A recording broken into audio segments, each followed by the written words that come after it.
Hello everyone, you are welcome again in the physics shorts.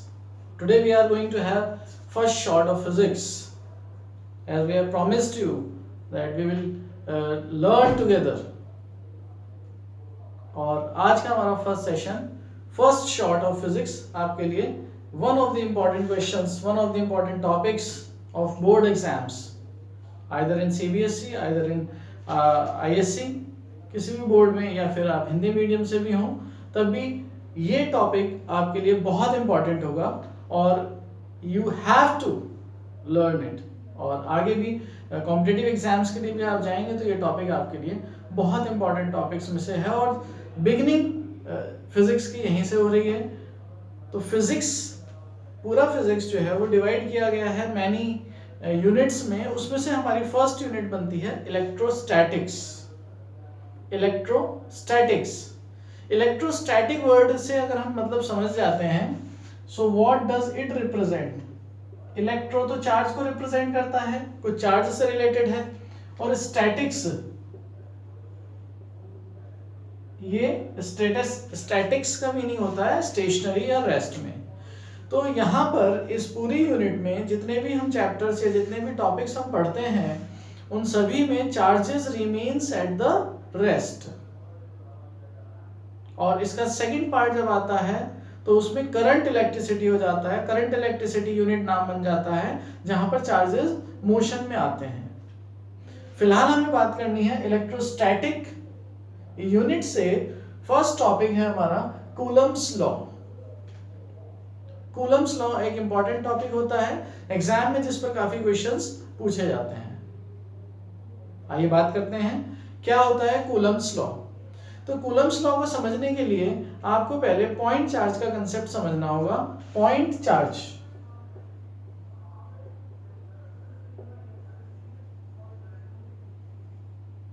देखिए point charge, हमारे पास कुछ conductors होते हैं, कुछ इंसुलेटर्स होते हैं, कुछ सेमीकंडक्टर्स होते हैं।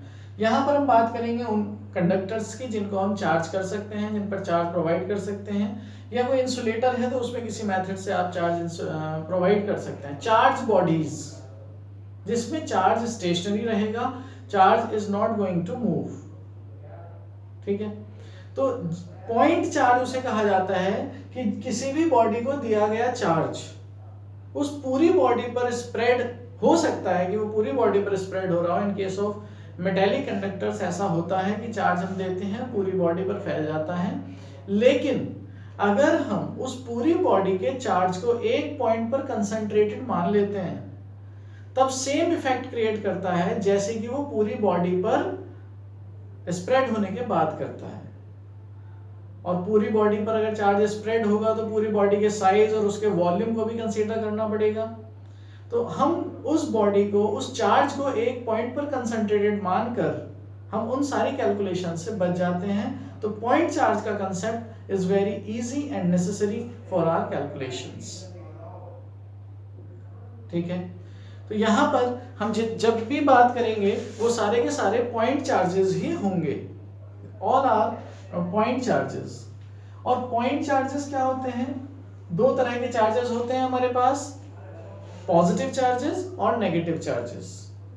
Positive charges and negative charges. अब दो चार्जेस अगर कहीं पर भी रखे हैं आसपास, जैसे एक चार्ज यहां पर रखा है जिसका नेम है Q1, और इससे कुछ डिस्टेंस पर मान लीजिए कि वो डिस्टेंस r यूनिट है, और वहां पर दूसरा एक चार्ज है जिसका मैग्नीट्यूड है Q2। ये दोनों चार्जेस एक दूसरे से r डिस्टेंस दूर रखे हैं, और आप इनका नेम भी कुछ रख सकते हो, A एंड B।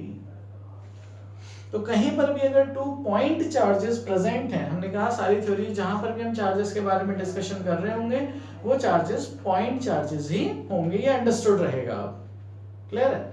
तो पॉइंट चार्जेस Q1 और Q2 हैं एक दूसरे से r डिस्टेंस दूर। अब टू चार्जेस एक दूसरे को अट्रैक्ट करते हैं या फिर रिपेल करते हैं। अगर लाइक चार्जेस होंगे तो अट्रैक्ट करेंगे, लाइक चार्जेस रिपेल करते हैं, और अनलाइक चार्जेस एक दूसरे को अट्रैक्ट करते हैं। हमने यहाँ पर Q1 और Q2 चार्जेस लिए हैं, दोनों चार्जेस एक जैसे हैं, पॉजिटिव और पॉजिटिव हैं, तो दोनों एक दूसरे को रिपेल करेंगे। ये बात एक्सपेरिमेंटली प्रूव हो जाती है और हम ये सब जानते हैं। और अगर दोनों अपोजिट नेचर के होते तो ये चार्जेस एक दूसरे को अट्रैक्ट कर रहे होते।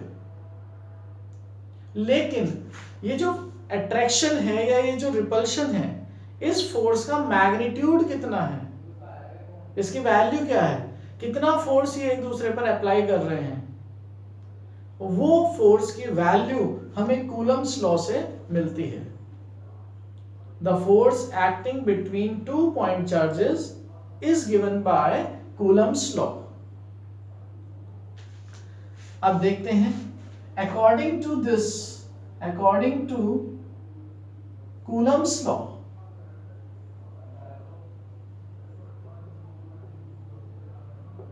ये स्टेटमेंट है, और अगर एग्जाम में क्वेश्चन आता है, थ्योरी में लिखने के लिए आता है, तो आपको स्टेटमेंट भी याद होना चाहिए। तो स्टेटमेंट ये कहता है, the force acting between 2 point charges is directly proportional to the product of 2 charges. Means इन दोनों के बीच में लगने वाला फोर्स इन दोनों फोर्सेस के प्रोडक्ट के प्रोपोर्शनल होता है, proportional to Q1 into Q2। एक पार्ट है कूलम्स लॉ का। और ये जो फोर्स है इन दोनों के बीच में लगने वाला फोर्स, वो इनके बीच की डिस्टेंस पर भी डिपेंड करता है। कैसे डिपेंड करता है? वो उनके बीच की डिस्टेंस के स्क्वायर के इनवर्सली प्रोपोर्शनल होता है।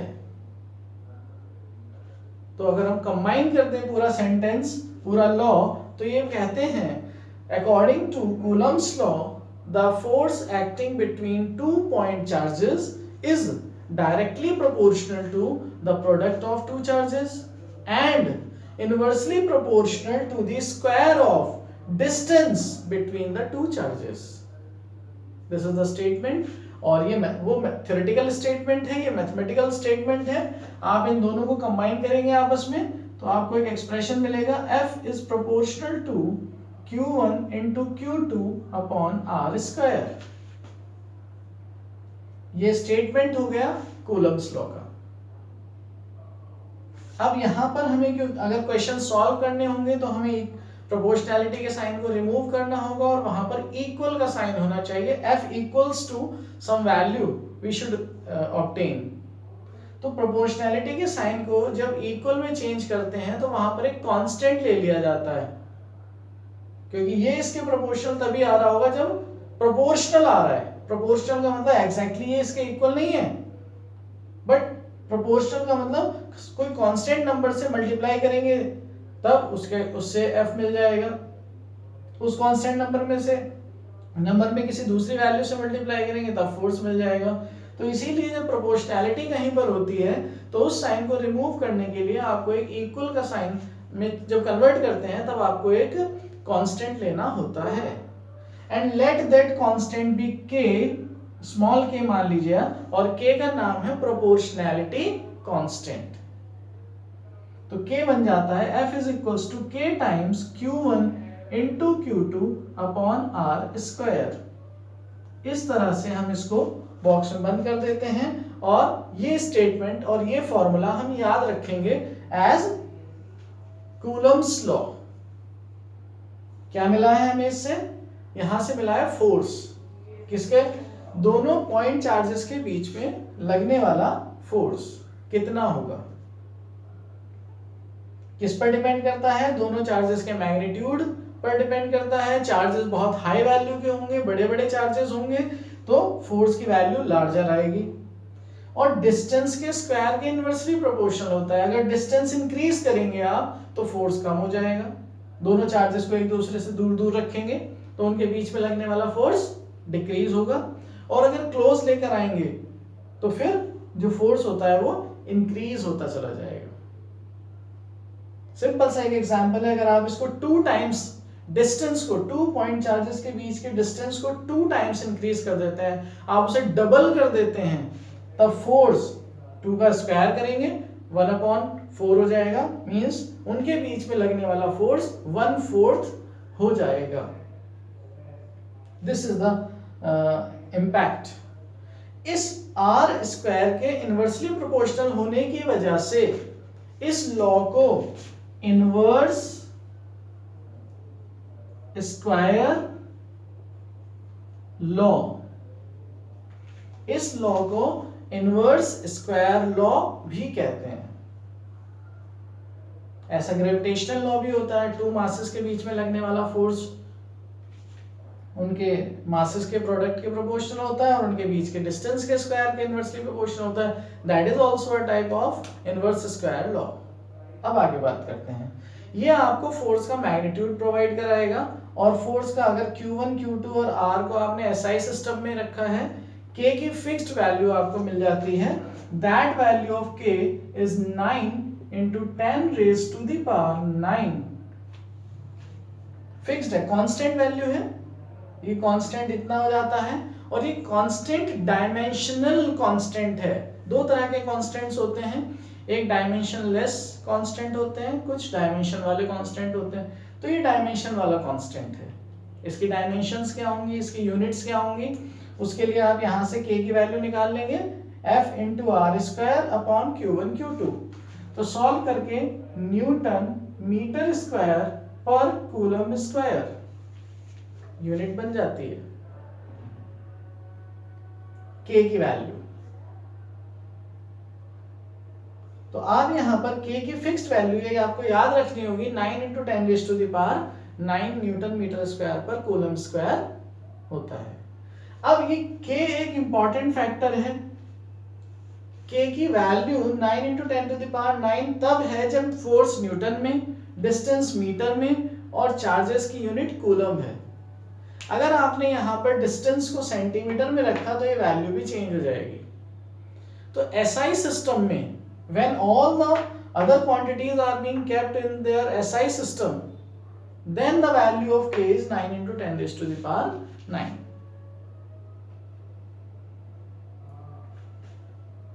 अब ये जो K है, एक तो ये डिपेंड करता है सिस्टम की यूनिट्स, सारी क्वांटिटीज की यूनिट्स पर। दूसरा फैक्टर आता है medium. K depends upon the medium in which these two point charges are kept। ये दोनों पॉइंट चार्जेस कहां पर रखे हुए हैं, किस मीडियम में रखे हुए हैं, उस पर डिपेंड करेगा। अगर वाटर में रखे हैं 2 पॉइंट चार्जेस तो उनके बीच में लगने वाला फोर्स कुछ अलग होगा as compare to when the 2 charges are being kept in air. तो अब उसके लिए K का नेम बदल जाता है और K को हम ऐसे रिप्रेजेंट करते हैं 1/4 पाई एप्सिलॉन नॉट। यहां पर एक नया टर्म आपको मिला, एप्सिलॉन नॉट। नॉट तो वैक्यूम के लिए रिप्रेजेंट किया जाता है नॉर्मली और एयर वगैरह के लिए। इसका मतलब अगर ये दोनों चार्जेस, जैसे यहां पर कोई मीडियम नहीं है, मतलब एयर में रखे हुए हैं, एयर में प्रेजेंट हैं दोनों चार्जेस, 2 चार्ज बॉडीज हैं, पॉइंट चार्जेस उनके ऊपर लाई कर रहे हैं, तो वो एयर के लिए है। बट ये एप्सिलॉन क्या है, एप्सिलॉन इज द परमिटिविटी। समझिए इसको, K की वैल्यू है 9 into 10 raised to the power 9, तो 1/4 पाई एप्सिलॉन नॉट की वैल्यू भी 9 into 10 raised to the power 9 newton metre square पर कूलम स्क्वायर है।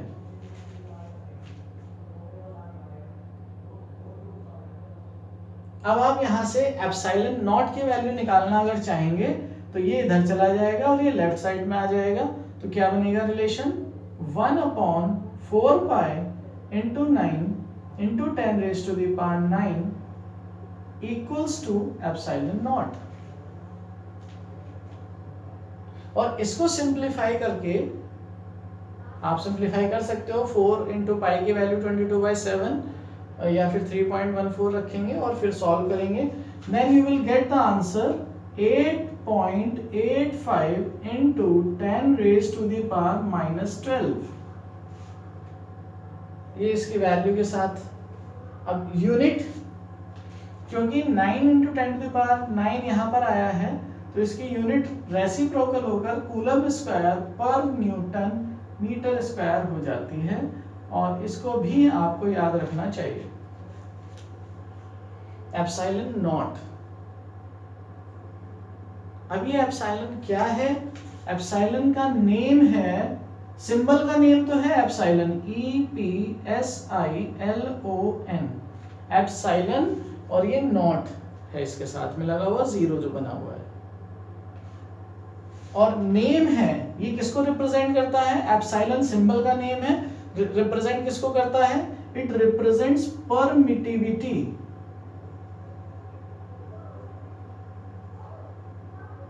Permittivity of the medium.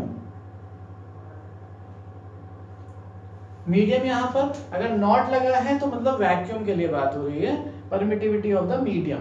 और अगर नॉट नहीं लगा है, ओनली एप्सिलॉन लिखा है, it means that permittivity of free space, sorry, किसी मीडियम के लिए बात हो रही है।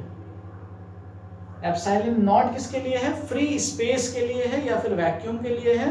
और अगर एप्सिलॉन ओनली लिखा है तो एप्सिलॉन का मीनिंग होगा it is for some medium. Means जैसे ये दोनों चार्जेस आपने कहीं वाटर में रख दिए तो वाटर में जो फोर्स होगा, क्योंकि K पर डिपेंड करता है, K 1/4 पाई एप्सिलॉन नॉट है, तो एप्सिलॉन लिखा जाएगा वहां पर 1/4 पाई एप्सिलॉन, एक बार लिख देते हैं। तो यहां से फोर्स का जो फॉर्मूला है वो इसके टर्म्स में चेंज हो जाता है और क्या बनेगा?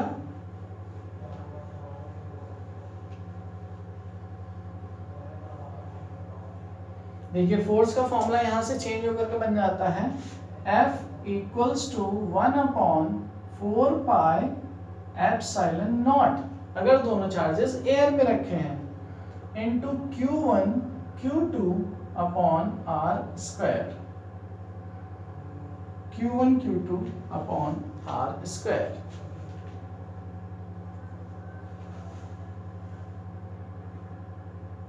कब के लिए है? जब दोनों चार्जेस एयर में रखे होंगे। और अगर किसी दूसरे मीडियम में रखे होंगे तो वहां पर एप्सिलॉन नॉट नहीं आएगा, वहां पर एप्सिलॉन आएगा। और मान अब फिर सेम फोर्स तो रहेगा नहीं, तो इसको F डैश से रिप्रेजेंट कर सकते हैं हम, 1/4 pi epsilon into Q1 Q2 upon R square. तो परमिटिविटी क्या है? ये यहां पर मीडियम की परमिटिविटी है, means how much permission the medium is giving to interact these two charges. ये दोनों चार्जेस फ्रीली कहीं पे भी रखे हुए हैं, जैसे कोई 2 चार्जेस कहीं पे, मान लीजिए कि 2 पर्सन्स कहीं पर बैठे हुए हैं, उनके बीच में आपस में कितना इंटरेक्शन होगा। अगर सराउंडिंग मीडियम वहां पे कोई बाउंडेशन नहीं कर रहा है तो वो इजीली इंटरेक्ट कर सकते हैं, मैक्सिमम इंटरेक्शन हो जाएगा। लेकिन अगर 2 चार्जेस कहीं किसी वाटर के अंदर है या कोई ऐसे मीडियम में, जैसे आप क्लास में बैठे हैं, क्लासरूम में 2 स्टूडेंट्स बैठे हैं, तो वहां उनको फ्री एनवायरनमेंट नहीं मिलता बात करने का, वहां पे टीचर होंगे वो रेस्ट्रिक्ट करेंगे। तो मीडियम क्या है? डिपेंड करता है कि उनके बीच में इंटरेक्शन कितना होगा, उनके बीच में फोर्स कितना होगा।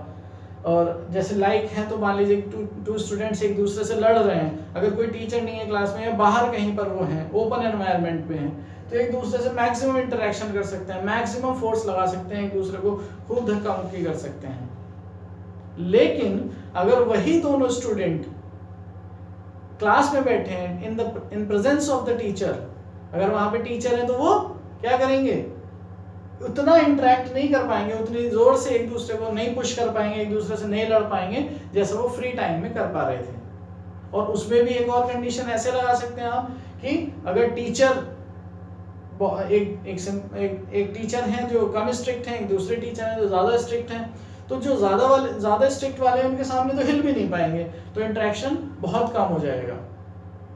तो इस तरह से मीडियम अफेक्ट करता है दोनों पॉइंट चार्जेस के बीच में लगने वाले फोर्स को। और मीडियम की वो जो प्रॉपर्टी है, जैसे वो अफेक्ट करता है, उस प्रॉपर्टी को क्या कह देते हैं हम? परमिटिविटी कह देते हैं। कितना परमिट कर रहा है, मीडियम पे डिपेंड करता है, मीडियम की चॉइस है। दोनों चार्जेस अब अकेले इंडिपेंडेंट नहीं है कि ये बस फ्री हैं कि आपस में एक दूसरे के ऊपर कितना फोर्स लगाएंगे, हर जगह ऐसा नहीं होगा। हो सकता है कहीं पर ज्यादा फोर्स लगाएं, किसी दूसरे मीडियम में रखा जाए तो उनके बीच में कम फोर्स हो जाएगा। ठीक है, अब पता कैसे चलेगा कि किस मीडियम में कितना फोर्स लगाएंगे या कहां पर ज्यादा होगा कहां पर कम रहेगा? उसके लिए आपको ये एप्सिलॉन बताया है, और इस एप्सिलॉन को सिंप्लीफाई करने का एक तरीका और बताया है हर एक मीडियम की अपनी प्रॉपर्टी है। कैसे जज करेंगे कौन से वाले टीचर ज्यादा स्ट्रिक्ट हैं, कौन से वाले कम स्ट्रिक्ट हैं, किन के सामने कितना ज्यादा लड़ सकते हैं? तो वो उसके लिए एक टर्म आता है epsilon equals to k times epsilon naught. यहां पर k जो है, k कहलाता है dielectric constant. Dielectric constant k की वैल्यू को देख के बता दीजिए। k की वैल्यू ऑलवेज 1 से ग्रेटर होती है। 1 से ग्रेटर क्यों होती है, यहां से समझ लीजिए। Epsilon upon epsilon naught equals to है k। अगर ये तो एयर के लिए होता है, ये वैक्यूम में होता है। अगर दोनों चार्जेस वैक्यूम में ही रखे हैं, एयर में ही रखे हैं, तो एप्सिलॉन के प्लेस पे भी एप्सिलॉन नॉट आएगा और epsilon naught upon epsilon naught equals to k और ये आंसर हो जाएगा 1। इट मींस दैट एयर के केस में, एयर के लिए डाइइलेक्ट्रिक कांस्टेंट की वैल्यू 1 होती है। और इसी वजह से जैसे यहाँ पे आप देख पा रहे होंगे, this is the ratio k। What is k? k की डेफिनेशन पूछी जाए तो k रेशियो है permittivity of the medium to the permittivity of free space. तो इसलिए k का एक नाम रिलेटिव परमिटिविटी भी होता है। और हम इसको एप्सिलॉन के साथ में r लिख करके भी डिनोट करते हैं, relative permittivity of the medium, कि एयर के रेस्पेक्ट में कितना स्ट्रिक्ट है। मतलब कि एक तरह से आप ये मान लीजिए कि मीडियम कितना स्ट्रिक्ट है, ये बात आपको बताएंगे। कोई टीचर कितना स्ट्रिक्ट है, ये बात आपको k की वैल्यू से पता चल जाएगी। तो मीडियम कितना स्ट्रिक्ट है वो k से, k की वैल्यू लार्ज हो जाएगी तो उतना ज्यादा इफेक्ट पड़ेगा f पर। देखिए f की वैल्यू को निकाल लेते हैं, कैसे इफेक्ट पड़ेगा। अब ये एप्सिलॉन की जगह k टाइम्स एप्सिलॉन नॉट है, यहाँ पे पुटअप कर देते हैं। तो f डैश इक्वल्स टू हो जाएगा 1 upon 4 pi k epsilon not into, बाकी सारी चीजें तो सेम है, दोनों चार्जेस भी सेम है और उनके बीच की डिस्टेंस भी सेम है। अब आप इसको अगर देखते हैं तो f डैश ये 1 अपॉन 4 पाई एप्सिलॉन नॉट और ये वाला पार्ट तो f के इक्वल है, इस वाले के 1 upon 4 pi epsilon naught q1 q2 upon r square. तो आप ऐसे लिख सकते हो f dash is equals to f upon k। और ये आपको दे रहा है एक इम्पॉर्टेंट रिजल्ट। कई बार कुछ कॉम्पिटिशन्स में, नीट के एग्जाम में इस पर भी क्वेश्चन पूछे जाते हैं। f dash f by k हो गया है। दोनों चार्जेस के बीच में लगने वाला जो फोर्स था, जो एयर में जब चार्जेस रखे थे उस टाइम जितना फोर्स लग रहा था उसको k से डिवाइड करना पड़ेगा, और k की वैल्यू 1 से बड़ी होती है।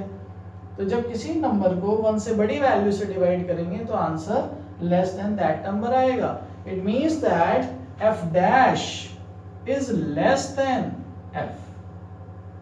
तो यहां से एक बात बहुत सिंपल से समझ में आनी चाहिए कि जब भी 2 पॉइंट चार्जेस को किसी एयर से हटा करके किसी दूसरे मीडियम में रखेंगे तो उन दोनों के बीच में लगने वाला फोर्स डिक्रीज हो जाएगा। कैसे याद रख सकते हैं? सिंपल सा एग्जांपल आपको दिया कि 2 स्टूडेंट्स जब ओपन एनवायरनमेंट में, रिसेस में, ग्राउंड में कहीं पे बैठे हैं जहाँ पे कोई रेस्ट्रिक्शन नहीं है, कोई रोकने वाला नहीं है, तो उनके बीच में बहुत फोर्स लग रहा होगा, चाहे अट्रैक्शन हो या रिपल्शन हो। मान लीजिए वो लड़ते हैं एक दूसरे से, लाइक हैं एक दूसरे, लाइक चार्जेस की तरह हैं, तो एक दूसरे को बिल्कुल धक्का मुक्की करते हैं। लेकिन जब वो किसी दूसरे मीडियम में प्रेजेंट होंगे, किसी क्लास में प्रेजेंट होंगे, टीचर वहां पे प्रेजेंट होंगे, तो फिर उनके बीच में लगने वाला फोर्स, उनके बीच में लड़ाई झगड़ा कम हो जाएगा। ऐसे आप याद रखिए। So this is about dielectric constant and the effect of dielectric constant. और दोनों चार्जेस को किसी मीडियम में रखते हैं तो फिर क्या फर्क पड़ता है उसके बारे में था। अब यहां पर हम आगे बात करेंगे। सपोज किसी मीडियम में काफी सारे चार्जेस प्रेजेंट हैं। अगर किसी मीडियम में 1, 2, 3 एक और चार्ज भी प्रेजेंट है कहीं पर Q3, और एक और कहीं चार्ज प्रेजेंट है Q4, नेम का C पॉइंट हो गया, D पॉइंट हो गया, तो अब सब आपस में इंटरेक्ट करेंगे। ये Q1 को Q3 भी पुश करेगा, सारे एक जैसे हैं, हमने मान लिया कि सारे एक जैसे हैं, तो Q2 Q1 को पुश करेगा, रिपेल करेगा, कहेगा भागो यहाँ से। Q3 Q1 को रिपेल करेगा, ये भी कहेगा भागो यहाँ से। Q4 भी Q1 को रिपेल करेगा, और ये बेचारे Q1 को ही नहीं करेंगे, ये सब एक दूसरे को भी करेंगे। Q1 Q2 को रिपेल करेगा, Q3 Q2 को भी रिपेल करेगा, और Q4 Q2 को भी रिपेल करेगा। ऐसा ही Q2 Q4 को भी करेगा, Q1 Q4 को भी करेगा, और Q2 Q3 को भी करेगा। सब आपस में एक दूसरे को फोर्स लगाते रहते हैं, अट्रैक्ट या रिपेल करते रहते हैं, depending upon their nature. Is it fine? अब आगे देखिए, तो यहाँ किसी भी एक चार्ज के ऊपर लगने वाला फोर्स आपसे पूछा जा सकता है। तो आप देखिए कैसे करना होगा। ये वाला हमारे पास जनरल फॉर्मूला है। तो फर्स्ट वाले चार्ज के लिए बात करें, मान लीजिए ये बेचारा है फर्स्ट चार्ज, और इसको सब लोग मिलकर के पुश कर रहे हैं, सब फोर्स लगा रहे हैं, इस पे रिपेल कर रहे हैं, इससे धक्का दे रहे हैं कि जाओ यहाँ से, भागो। तो कितना फोर्स इसके ऊपर लग रहा है वो हमें कैलकुलेट करना है। तो फर्स्ट वाले चार्ज पर जो फोर्स सेकंड ने लगाया उसके लिए हमने ऐसे नाम लिख दिया। इसे बेचारे को पता भी तो होना चाहिए किसने कितना धक्का दिया मुझे, किसने कितना फोर्स लगाया। बुरे टाइम में तो पता चल जाएगा, अच्छा टाइम आएगा तो बदला लेगा फिर ये। तो फर्स्ट पर दूसरे वाले ने कितना फोर्स लगाया, उसके लिए फॉर्मूला 1/4 पाई एप्सिलॉन नॉट। और अब इन दोनों के बीच की डिस्टेंस का नाम भी रख दिया हमने r12, क्योंकि अब तो डिस्टेंस बाकी सबसे भी लेनी पड़ेगी, एक ही डिस्टेंस तो है नहीं। तो देखिए इनटू Q1, फर्स्ट और सेकंड के बीच की बात हो रही है, इन दोनों का ही नाम लिखा जाएगा FIR में। ये दोनों झगड़ रहे थे, कितने डिस्टेंस दूर बैठे थे एक दूसरे से, r12, और उसका स्क्वायर कर दिया। ये फॉर्मूला है, हमें सब कूलम साहब ने बताया है। इस फोर्स को भी कूलम्बियन फोर्स ही कहते हैं उनके नाम पर। अच्छा, ये तो हुआ फर्स्ट पर जो सेकंड ने फोर्स लगाया। अब थर्ड वाले ने जो फोर्स लगाया वो डिस्टेंस भी नाप लो, यहाँ से बताना पड़ेगा ना कि इनसे कितनी दूर बैठे थे जब इनका लड़ाई झगड़ा हुआ। तो r13 कह दिया आपने इसे, 1 और 3 के बीच में। तो F13 फर्स्ट पर थर्ड की वजह से लगने वाला force 1/4 pi epsilon naught Q1 into Q3, और अपॉन में क्या आ जाएगा, दोनों के बीच की डिस्टेंस का स्क्वायर, r13 का स्क्वायर। अब एक और बचे हैं, तो उन्होंने कहा कि भाई ये भी इसे पुश कर रहे हैं, ये भी कर रहे हैं, तो हम भी कर देते हैं, क्योंकि भीड़ में सब हाथ धो लेते हैं, हम भी मौका मार लो। तो यहाँ पर r14 हो जाएगा। लेकिन ये जब FIR करेंगे तो सबका नाम लिखवाएंगे।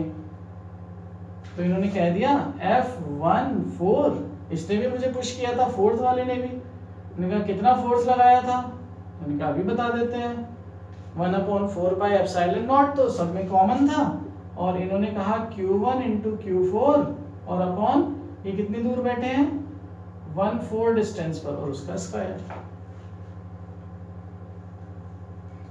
ये सारे फोर्सेस किसके ऊपर एक्ट कर रहे हैं, बेचारे फर्स्ट चार्ज के ऊपर। इसी तरह से अगर आप सेकंड पर निकालेंगे तो F21 नाम रख देंगे, और Q1 Q2 upon r21 square हो जाएगा। F23 हो जाएगा तो Q2 Q3 आ जाएगा, अपॉन उनके बीच के डिस्टेंस का स्क्वायर।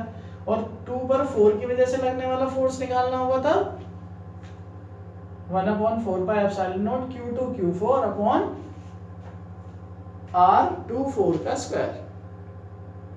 उन्होंने कहा भाई टोटल बताओ मैं आपको कितना फोर्स लगा आपके ऊपर। तो टोटल करने के लिए आपको क्या लिखना होगा, वेक्टर, क्योंकि फोर्स एक वेक्टर क्वांटिटी है। तो वेक्टर्स हैं तो डायरेक्टली ऐड नहीं किए जा सकते, इनकी अलग अलग डायरेक्शंस भी होंगी। इसने इसको पुश करके इधर को धक्का मारा, इन्होंने इसको इधर को पुश किया, इन्होंने इसको इधर को पुश किया, सबने अलग अलग डायरेक्शन में पुश किया, डायरेक्टली ऐड नहीं कर सकते। तो ऐसे लिख देते हैं 1 F1 वेक्टर,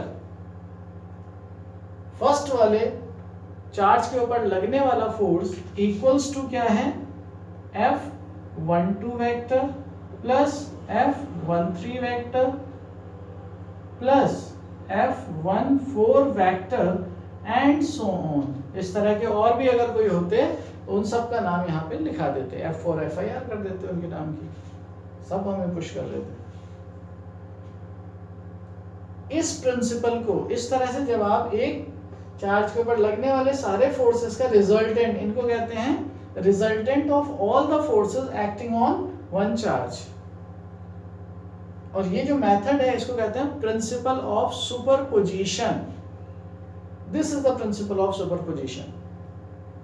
आपको क्या करना होगा, आपको सारे फोर्सेस कैलकुलेट करने होंगे अकॉर्डिंग टू देयर डायरेक्शन, आपको उनका रिजल्टेंट लेना होगा और फिर जो रिजल्टेंट आएगा वो फर्स्ट वाले चार्ज पर लगने वाला नेट फोर्स हो जाएगा।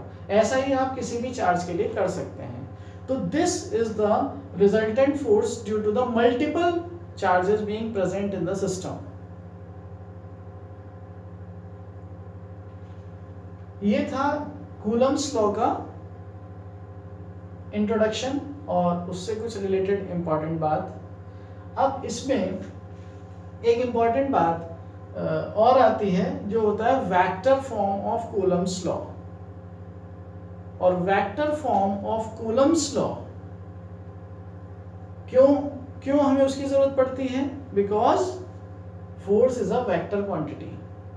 वेक्टर क्वांटिटीज को मैग्नीट्यूड के साथ साथ डायरेक्शन भी बतानी होती है। तो मैग्नीट्यूड के लिए तो कूलम सर ने ये बता दिया, ये रहा फॉर्मूला, आप इसमें वैल्यू रख दीजिए, Q1 रखिए, Q2 रखिए, R रखिए और ये वैल्यू पुट अप करिए, आप आंसर निकाल लेंगे। लेकिन आपको डायरेक्शन भी बतानी होगी कि फोर्स किस डायरेक्शन में लग रहा है, तभी आपका आंसर कंप्लीट माना जाएगा। तो कूलम्स लॉ का वेक्टर फॉर्म हम आपको देंगे नेक्स्ट शॉट में। अभी आप इसको पढ़िए, इसको सीखिए। कोई डाउट है तो आप अपनी क्वेरीज रखिए कमेंट बॉक्स में, और अगर आपको अच्छा लगा है तो प्लीज़ इसको लाइक और सब्सक्राइब चैनल को करेंगे और कंटिन्यूसली देखते रहेंगे और साथ में जुड़े रहेंगे। और अगर कहीं कुछ कमी लगती है तो please you are always welcome to mention. Next short Coulomb's law का वेक्टर फॉर्म और एक छोटा सा टॉपिक, इससे एक छोटा सा सेशन उस पर आएगा, छोटा सा शॉर्ट। ये फिलहाल फर्स्ट शॉर्ट आपके लिए इंपॉर्टेंट है, आप किसी भी बोर्ड से हो आपके लिए इंपॉर्टेंट टॉपिक है Coulomb's law. This is the beginning, let's see further. Be safe at home and keep studying. Thank you very much.